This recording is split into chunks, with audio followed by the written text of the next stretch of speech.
আসসালামু আলাইকুম। প্রিয় দর্শক, অন্নমঞ্চের আলাপচাইতে আপনাদের সকলকে আমন্ত্রণ জানাচ্ছি। তারেক রহমান এখনো যদিও সরকারিভাবে ঘোষণা করা হয়নি, তাহলেও ওই বলে না মর্নিং শোজ দ্য ডে, সেই হিসাবে বলা যায় যে তারেক রহমান তিনি ব্রিক্স সম্মেলনে উপস্থিত থাকার জন্য ভারত যে আমন্ত্রণ করেছে সেই আমন্ত্রণ তিনি এবার গ্রহণ করছেন না, অর্থাৎ তিনি ভারতে আসছেন না ব্রিক্স সম্মেলনে। এর পেছনে কি কারণ আছে সেইটা দেখতেই এখনকার এই প্রতিবেদন। আপনারা জানেন যে 12 থেকে 13ই সেপ্টেম্বর, মানে 1.5 মাসও বাকি নেই। এটা আজকের শেষ, জুলাই মাসের শেষ এসে গেছে, আর সেপ্টেম্বরের মাঝখানে আগস্ট মাস। সেপ্টেম্বরের 12-13 তারিখ ভারতের নয়াদিল্লিতে ব্রিক্সের সম্মেলন বসছে, 88তম সম্মেলন। এই সম্মেলনে স্থায়ী দেশ আছে কয়েকটা, কিন্তু আরও কিছু দেশের কাছে আমন্ত্রণ যায় আমন্ত্রিত সদস্য হিসেবে। ভারত যেহেতু এবারের এই সম্মেলনের আয়োজক, তো ভারত আমন্ত্রণ পাঠিয়েছে বাংলাদেশের প্রধানমন্ত্রী তারেক রহমানকে এই সম্মেলনে যোগ দেওয়ার জন্যে।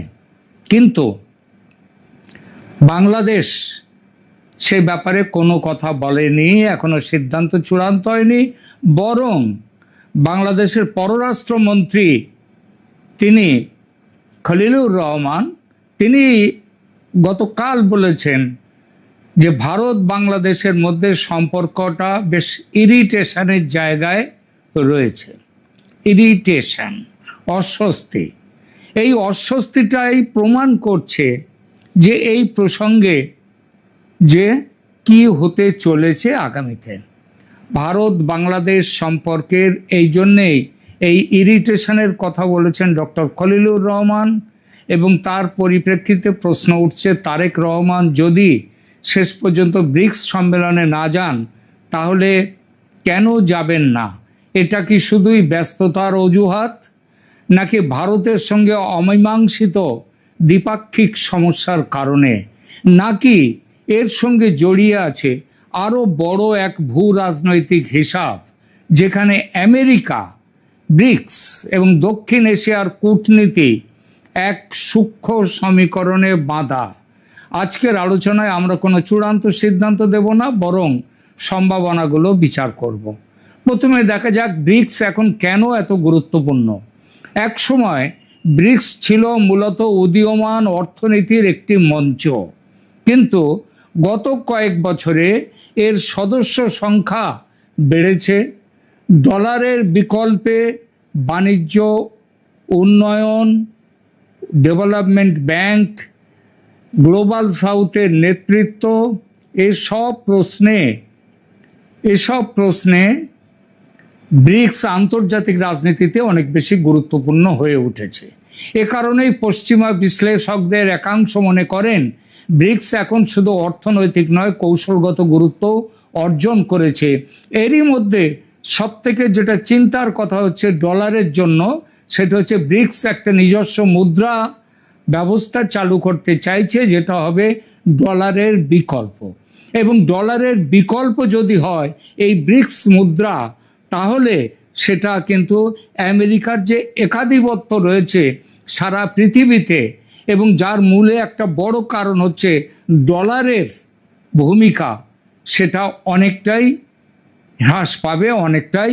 এবং আমেরিকা তাদের এই যে কি বলবো, তাদের যে ভয় আশঙ্কা, সেটা যে প্রকাশ করেনি তা নয়, ইতিপূর্বে প্রকাশ করেছে। তবে এটাও মনে রাখা জরুরি, ভারত নিজে ব্রিক্সকে প্রকাশ্যে যুক্তরাষ্ট্র বিরোধী জোট হিসেবে তুলে ধরে না, বরং ভারত একই সঙ্গে কোয়াড, G20 এবং ব্রিক্স সবকটি প্ল্যাটফর্মেই সক্রিয়। তাহলে এইবার সেখান থেকে, তাহলে এই জায়গা থেকে এবার আসি ভারত বাংলাদেশ সম্পর্কের অস্বস্তির প্রসঙ্গে। বাংলাদেশের পররাষ্ট্রমন্ত্রী নিজেই বলেছেন দুই দেশের সম্পর্কে কিছু অস্বস্তির জায়গা রয়েছে। জায়গাগুলো কোথায় আপনারা জানেন, সীমান্ত, জল বন্টন, বাণিজ্য, ভিসা, নিরাপত্তা সহযোগিতা, এবং তার সঙ্গে যুক্ত হয়েছে নতুন ইরিটেশন, সেটা হলো তিস্তা প্রকল্প নিয়ে বাংলাদেশের চীনের সাথে বাংলাদেশের মৌ, লালমনিরহাট যে বিমান যেটা বন্দর সেটার আধুনিকীকরণ, এছাড়া মোংলা বন্দরের যে এসিজেট করবার কথা ছিল ভারতের কাছ থেকে সেটা নিয়ে বাংলাদেশ চীনকে দিয়েছে মোংলা বন্দর। সুতরাং এই সব মিলিয়ে ভারতের সঙ্গে বাংলাদেশের একটা সম্পর্কে অনেকটাই একটা ধোঁয়াশা, একটা অস্বস্তির জায়গায় এসেছে। এমন পরিস্থিতিতে প্রশ্ন উঠতে পারে, একটি বহুপাক্ষিক সম্মেলনের ফাঁকে কয়েক মিনিটের বৈঠকে কি এই সব গুরুত্বপূর্ণ বিষয়গুলো নিয়ে যদি আলোচনায় বসেন তারেক রহমান এবং নরেন্দ্র মোদী, তাহলে কি কোনো অগ্রগতি বাস্তবে হওয়া সম্ভব? যে কোনো কূটনীতিকই বলবেন একদমই নয়। বরং এই রকম সফরে কোনো বড় বিষয় হয় না, বরং পূর্ণাঙ্গ দ্বিপাক্ষিক সফরই এ ধরনের আলোচনার জন্য বেশি কার্যকর। কিন্তু আমন্ত্রণ হওয়া সত্ত্বেও ভারতকে এড়িয়ে তারেক রহমান মালয়েশিয়া সফর, তারপরে চীন সফর, এগুলো করার ফলে ভারতের কাছে একটা বার্তা এসছে যে তারেক রহমান ভারতের সাথে বসতে চান না। তাহলে এই পরিস্থিতিতে যদি তারেক রহমান ব্রিক্সের বৈঠকে আসেন, তাতে কি লাভ কিছু হয়? এখানেই রাজনৈতিক প্রশ্নটি আসে। যদি বাস্তব অগ্রগতি না হয়, তাহলে দেশের তিনি যখন ফিরবেন সম্মেলনের পরে, বিরোধীরা বলতে পারে শুধু ছবি তুলে এলেন, বাংলাদেশের স্বার্থে কি পেলেন? কেন কিছু পেলেন না? এদিকে এবছরই গঙ্গা জল বন্টন যে চুক্তি সেটা সম্পন্ন শেষ হয়ে যাচ্ছে, সমাপ্ত হয়ে যাচ্ছে সম্ভবত ডিসেম্বরের 16 তারিখে। তারপর কি হবে? অর্থাৎ সফরের রাজনৈতিক লাভের চেয়ে সমালোচনার ঝুঁকি বেশি হতে পারে। সেক্ষেত্রে যে কোনো সরকারই বলতে পারে এখন নয়, যখন বাস্তব ফল পাওয়ার সম্ভাবনা থাকবে তখনই আমি সফর করব, উচ্চ পর্যায়ের সফর হবে। এটি আন্তর্জাতিক কূটনীতিতে অস্বাভাবিক নয়। তাহলে সেটা যদি হয়, তাহলে আবার প্রশ্ন ওঠে, তাহলে কি আমেরিকার বিষয়টিও বিবেচনায় রেখে এই ধরনের এখন এড়িয়ে পরে যাব সেটা বলা? এখানে একটু সতর্কভাবে কথা বলতেই হয়। এমন কোনো প্রকাশ্য তথ্য নেই যে যুক্তরাষ্ট্র বাংলাদেশের ওপর ব্রিক্স নিয়ে কোনো চাপ দিয়েছে, তাই এমন দাবি করা তথ্য সমর্থিত হবে না। কিন্তু একই সঙ্গে এটাও সত্যি যে আন্তর্জাতিক রাজনীতিতে প্রত্যেকটি রাষ্ট্র অন্য রাষ্ট্রগুলোর প্রতিক্রিয়া বিবেচনা করে। যদি কোনো নেতা ব্রিক্স সম্মেলনে না যান, তাহলে ওয়াশিংটন সেটিকে কিভাবে দেখবে? এই প্রশ্ন স্বাভাবিকভাবেই উঠতে পারে। বলা বাহুল্য, বাংলাদেশ যদি ব্রিক্সের বৈঠকে না আসে, সেটা ওয়াশিংটনকে এই বার্তা দেয়া, আমরা তোমাদের অস্বস্তির কারণ জানি এই ব্রিক্স সম্মেলন, তাই আমরা বাদ দিয়েছি, ব্রিক্সে যাইনি, আমরা তোমাদের সাথে আছি। আবার বর্তমানে চীন সফরের ফলে বাংলাদেশ আমেরিকার কাছে একটু যে সম্পর্কের মধ্যে একটু তিক্ততার জায়গা রাখতে চলে গেছে, সেইটাও তাহলে অনেকটাই আবার মুছে দিতে পারবে। তার মানে এই নয় যে সিদ্ধান্তের একমাত্র কারণ আমেরিকা, বরং এটা অনেকগুলোর মধ্যে একটি কারণ অবশ্যই। এবার দেখি, কূটনীতিতে একটা মাত্র কারণ কোনো বড় সিদ্ধান্তের ক্ষেত্রে খুব কম কাজ করে। আমরা অনেক সময় রাজনীতিকে খুব সরল করে ফেলি, ভাবি একটা সিদ্ধান্তের একটা মাত্র কারণ থাকে। বাস্তবে তা কিন্তু নয়, সেটা খুব কম হয়। ধরা যাক কোনো সফর বাতিল হলো, এর পেছনে থাকতে পারে অভ্যন্তরীণ রাজনৈতিক হিসাব, দ্বিপাক্ষিক সম্পর্কের অবস্থা, আন্তর্জাতিক বার্তা, সময়সূচি, নিরাপত্তা, এমনকি দেশের জনগণ কি বলছে, অর্থাৎ জনমত। সব কারণ একসঙ্গে মিলে সিদ্ধান্ত একটা তৈরি হয়। তাই যদি তারেক রহমান শেষ পর্যন্ত ব্রিক্স সম্মেলনে না আসেন ভারতে, তাহলে শুধু ভারতকে বার্তা বা শুধু আমেরিকাকে খুশি করা, এই দুই ব্যাখ্যার যে কোনো একটাতে থাকা সম্ভবত বাস্তবতাকে সরলীকরণ করা, বরং আরো অনেক বিষয়কে নিয়ে এই এই যে একটা সিদ্ধান্ত, সেটা এটাতে সবথেকে বড় ব্যাপার, বাংলাদেশের জনগণের কাছে একটা বার্তা যাবে যে শেখ হাসিনা যেভাবে ভারতের সাথে সম্পর্ককে সহজ করেছিলেন, সেইটাকে অনেকে বলে ভারতের কাছে বাংলাদেশের স্বার্থ বিক্রি করে দিয়েছিলেন। আদতে তো তা নয়। স্বার্থ বিক্রির কোনো উদাহরণ আজ অবধি কোনো সরকার দিতে পারেনি, পরবর্তী দুটো সরকার, মোহাম্মদ ইউনূসের সরকার এবং তারেক রহমানের সরকার। কিন্তু এটা একটা বহুল প্রচারিত এবং পরিচিত একটা অভিযোগ শেখ হাসিনা সরকারের বিরুদ্ধে। সুতরাং তার জন্য তারেক রহমান একটা অ্যান্টি ইন্ডিয়া স্টান্স অন্তত দেখাচ্ছেন মুখে সামনাসামনি, এটাও হতে পারে। আবার এটাও মনে রাখতে হবে, ভারতকে বাদ দিয়েও বাংলাদেশ চলবে না। সুতরাং এর মধ্যে শেখ হাসিনা একটা কি বলবো, একটা তালমেল করে চলতে পেরেছিলেন, দুটোকে মিলিয়ে চলেছিলেন। কিন্তু এখন আর সেই রাজনীতি দেখা যাচ্ছে না। ফলে তারেক রহমান ব্রিক্স সম্মেলনে যাবেন কি যাবেন না, সেটা এখনো পরিষ্কারভাবে বলেনি বাংলাদেশ। তবে একটি কথা বোঝা যাচ্ছে যে সম্ভবত তিনি আসছেন না। তার কারণ হচ্ছে সংলাপের সুযোগ ভবিষ্যতের জন্যে ধরে রাখা। ধরে রাখা মানে তিনি জানেন যে ব্রিক্সে গিয়ে কিছুই আলোচনা হবে না, কোনো পাওনা বাংলাদেশের জন্য আসবে না। সুতরাং দেশীয় রাজনৈতিক সমীকরণ, দ্বিপাক্ষিক সমস্যা এবং বৃহত্তর আন্তর্জাতিক কূটনৈতিক হিসাব সব মিলিয়ে একটা প্রভাব ফেলেছে এবং সেই প্রভাবের জন্যে তারেক রহমান ব্রিক্স সম্মেলনে ভারতে আসবেন না, ভারত সফর এড়িয়ে যাবেন। এটা সরকারিভাবে সিদ্ধান্ত এখনো নিশ্চিতভাবে হয়নি, কিন্তু ভারতের কূটনৈতিক মহলে এই কথাগুলো কিন্তু এখন মোটামুটি স্থিরভাবে ধরে নেওয়া হয়েছে, এইটাই সবাই মনে করছে। প্রিয় দর্শক, আপনাদের কি মনে হয়, তারেক রহমান যদি শেষ পর্যন্ত ব্রিক্স সম্মেলনে না যান, তাহলে সেটা কি মূলত ভারতকে দেওয়া কূটনৈতিক বার্তা হবে, নাকি আমেরিকার মন রাখা হবে, নাকি বৃহত্তর আন্তর্জাতিক কৌশলের অংশ হবে সেটা, নাকি সব মিলিয়ে? আপনাদের মতামত অবশ্যই কমেন্ট করে জানান। গতকাল বাংলাদেশে ভারতীয় রাষ্ট্রদূত দীনেশ ত্রিবেদীর সাথে বাংলাদেশের পররাষ্ট্রমন্ত্রী ডক্টর খলিলুর রহমান এবং পররাষ্ট্র প্রতিমন্ত্রী শামা ওবায়দের এক গুরুত্বপূর্ণ বৈঠক অনুষ্ঠিত হয়েছে। এর পাশাপাশি আবারও নতুন করে বাংলার আকাশে ইনুস নামের সেই শকুনকে দেখা যাচ্ছে। তার সেই রাষ্ট্রপতি হবার খায়েশ এখনো ফুরোয়নি। পাশাপাশি আজকেই বাংলাদেশে এসেছেন মার্কিন রাষ্ট্রদূত ভারতে এবং দক্ষিণ ও মধ্য এশিয়ার ট্রাম্পের বিশেষ দূত সার্জিও গোর। আজকে এই বিষয়গুলো নিয়ে কথা বলবো, শেষ পর্যন্ত সাথে থাকবেন। গতকাল এই প্রথমবারের মতো আনুষ্ঠানিক বৈঠকে মিলিত হলেন ভারতের রাষ্ট্রদূত, যিনি মন্ত্রীর পদমর্যাদায় বাংলাদেশে নিয়োগ পেয়েছেন এবং বাংলাদেশের রাষ্ট্রদূত, এবং যিনি ভারতের একজন পোড় খাওয়া রাজনীতিবিদ এবং ভারতের কেন্দ্রীয় মন্ত্রী হিসেবেও দায়িত্ব পালন করেছেন।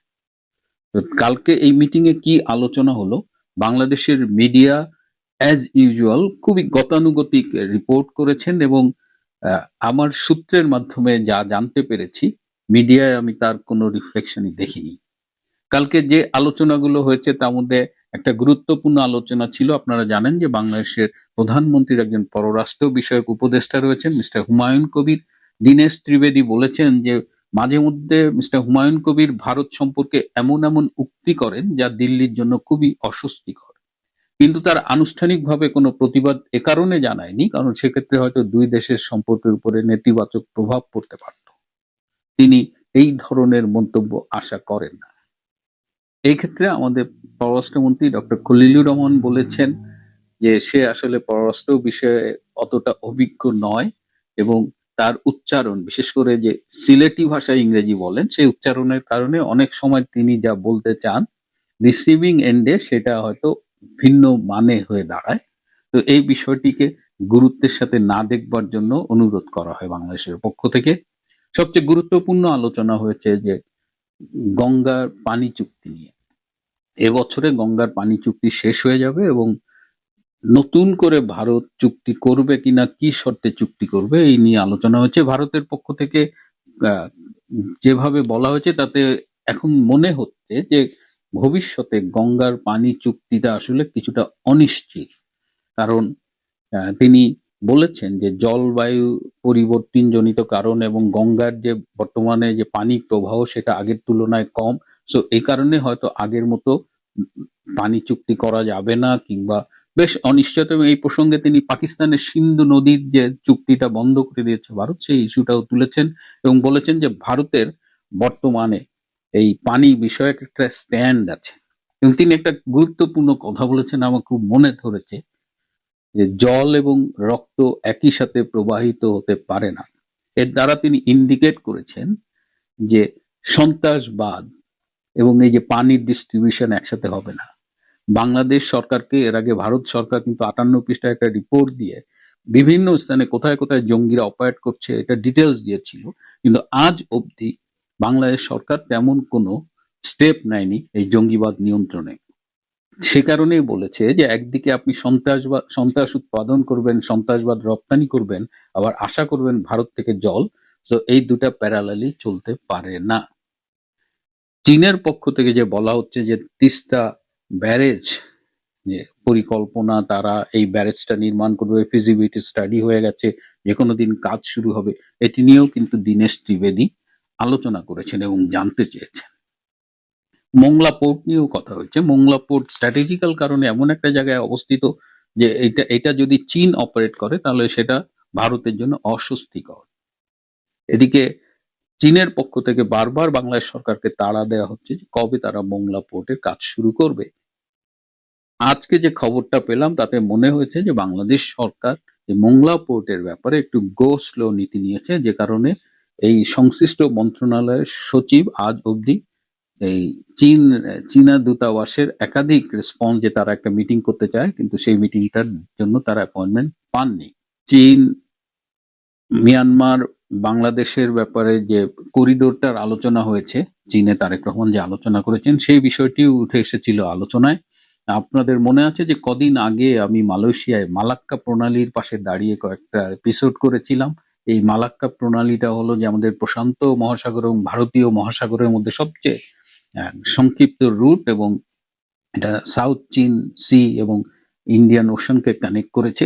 কোনো কারণে যদি মালাক্কা প্রণালীটা বন্ধ হয়ে যায়, তখন যদি এই চীন মিয়ানমার বাংলাদেশ করিডোরটা থাকে, তখন সেই রুটটা চীন ইউজ করতে পারে। এটা ভবিষ্যতের কথা ভেবে চীন কিন্তু এটা করেছে।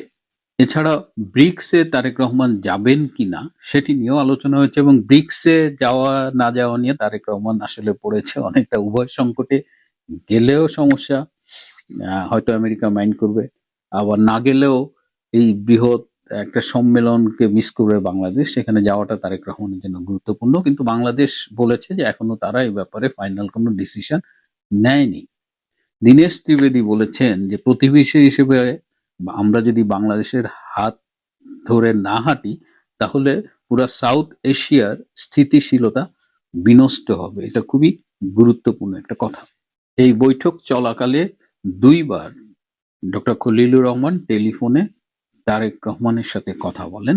তো এটাই ছিল মূলত আলোচনা। এর মধ্যেই নতুন করে আবার আলোচনায় ডক্টর ইনুস, তিনি এখন ইনুস সেন্টার টাকা দিয়ে ফরমায়েশি রিপোর্ট ছাপাচ্ছে বাংলাদেশের নিউজ পেপারে, এবং সেখানে বলা হচ্ছে যে আগামীতে রাষ্ট্রপতি করলে যে পৃথিবীতে মানে যিনি এই চিফ অ্যাডভাইজার হিসেবে যখন দায়িত্ব পালন করেছেন, তিনি নাকি সফল রাষ্ট্রনায়ক হিসেবে দেশ চালিয়েছেন এবং এটার জন্য পৃথিবী জুড়ে তার ভীষণ প্রশংসা, এবং তাকে রাষ্ট্রপতি করা মানেই যে মানে সারা পৃথিবী একেবারে বাংলাদেশের উপরে ঝাঁপিয়ে পড়বে আর কি, যে দারুণ একটা কাজ করেছে। মানে ইনুস সেন্টার নির্লজ্জের মতো নেমেছে। এদিকে ডক্টর ইনুস মনে করছেন যে তারেক রহমান তার সাথে বেইমানি করেছে, কারণ লন্ডন বৈঠকে তারেক রহমান তাকে কথা দিয়েছিল যে তারেক প্রধানমন্ত্রী হলে তিনি যদি শারীরিক মানসিকভাবে সক্ষম থাকেন তবে তাকে রাষ্ট্রপতি করবেন। তো সেই ডক্টর ইউনূস এখন তার সাথে বেইমানি করছেন তারেক রহমান, তাই তিনি এনসিপি এবং জামাতকে বলছেন তারেক রহমানের বিরুদ্ধে আন্দোলনে নামতে, এবং বলছেন যত টাকা লাগে সব ডক্টর ইউনূস অ্যারেঞ্জ করে দেবে। সো একদিকে তিনি রাষ্ট্রপতি হতে চাচ্ছেন, রাষ্ট্রপতি যদি না হতে পারেন তিনি তারেক রহমানের বিরুদ্ধে আন্দোলনের পরিকল্পনা করছেন, এবং তিনি মনে করেন যে তারেক রহমান তাদের সাথে বেইমানি করেছেন, জুলাই সনদ বাস্তবায়ন করছেন না, গণভোটের যে রায় সেটি মানছেন না। তো এই সব মিলিয়ে তিনি আবার নতুন করে আলোচনায় আসছে, কিন্তু বিএনপির ভেতরে একটা প্রচন্ড চাপ রয়েছে তারেক রহমানের উপরে যেন দলের বাইরে কাউকে রাষ্ট্রপতি না করা হয়, এবং রাজনৈতিক বিশ্লেষকরা মনে করেন যদি ডক্টর ইউনূসকে রাষ্ট্রপতি করা হয় তাহলে তারেক রহমানের জন্য সেটা আত্মঘাতী একটা সিদ্ধান্ত হবে, এবং ডক্টর ইউনূস দায়িত্ব নিয়েই তিনি বিপ্লবী সরকার গঠনের চেষ্টা করবেন। তিনি সবসময় বলেন যে প্রধানমন্ত্রী এবং রাষ্ট্রপতির মধ্যে ক্ষমতার ভারসাম্য থাকতে হবে, অর্থাৎ তিনি নানা রকমের ষড়যন্ত্র করছেন।